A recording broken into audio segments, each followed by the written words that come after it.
India முழுவதும் எல்லாருமே எதிர்பார்த்துட்டு இருந்த ரயில்வே ஆர்ஆர்பி என்டிபிசிக்கான வேலைவாய்ப்பு வந்து ரிலீஸ் பண்ணிட்டாங்க. கிட்டத்தட்ட 11,558 வேகன்சிஸ் கொடுத்திருக்காங்க. ஆண்கள் பெண்கள் எல்லாருமே வந்து விண்ணப்பிக்க முடியும். 12வது முடிச்சவங்களுக்கு 3,445 வேகன்சியும், டிகிரி முடிச்சவங்களுக்கு 8,113 வேகன்சியும் கொடுத்திருக்காங்க. கல்வி தகுதி 12வது எனி டிகிரி முடிச்சிருக்கவங்க இந்த ஜாபுக்கு அப்ளை பண்ண முடியும். உங்களுக்கான பணிகள் பொறுத்த வரைக்கும் ticket supervisor, station master, clerk, typist இந்த மாதிரி 9 விதமான கேட்டகரியில பணிகளுமே கொடுத்திருக்காங்க. சேலரி மினிமம் 19,900 இருந்து இருக்க போகுது. ஏஜ் லிமிட் பொறுத்த வரைக்கும் 12th குவாலிபிகேஷன் உள்ள பணிகளுக்கு 18 வயதுல இருந்து 33 வயதுக்குள்ள இருக்கணும்.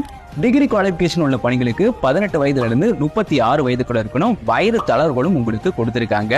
அப்ளை மோட் நீங்க ஆன்லைன் மூலமா வந்து அப்ளை பண்ணணும். 12th குவாலிபிகேஷன் உள்ள பணிகளுக்கு வர்ற 21ஆம் தேதியிலிருந்து அடுத்த மாதம் 20ஆம் தேதி வரைக்கும் ஆன்லைன்ல அப்ளை பண்ணணும். டிகிரி குவாலிபிகேஷன் உள்ள பணிகளுக்கு வர்ற 14ஆம் தேதியிலிருந்து அடுத்த மாதம் 13ஆம் தேதி வரைக்கும் அப்ளை பண்றதுக்கான டைம் கொடுத்திருக்காங்க. ஒர்க் லொகேஷன்ஸ் பொறுத்த வரைக்கும் ஆல் ஓவர் இந்தியால இருக்கும். இந்த ஜாபுக்கு நீங்க எப்படி அப்ளை பண்ணலாம் அப்படின்னா, நம்ம பயோல இருக்க இந்த லிங்கை டச் பண்ணா இந்த ஜாபுக்கான ஃபுல் டீடைல் லிங்க் வந்து கொடுத்திருக்கேன். ஸோ செக் பண்ணி உடனே வந்து அப்ளை பண்ணுங்க. மறக்காம இந்த வீடியோவை உங்களோட ஃப்ரெண்ட்ஸுக்கும் ஷேர் பண்ணுங்க.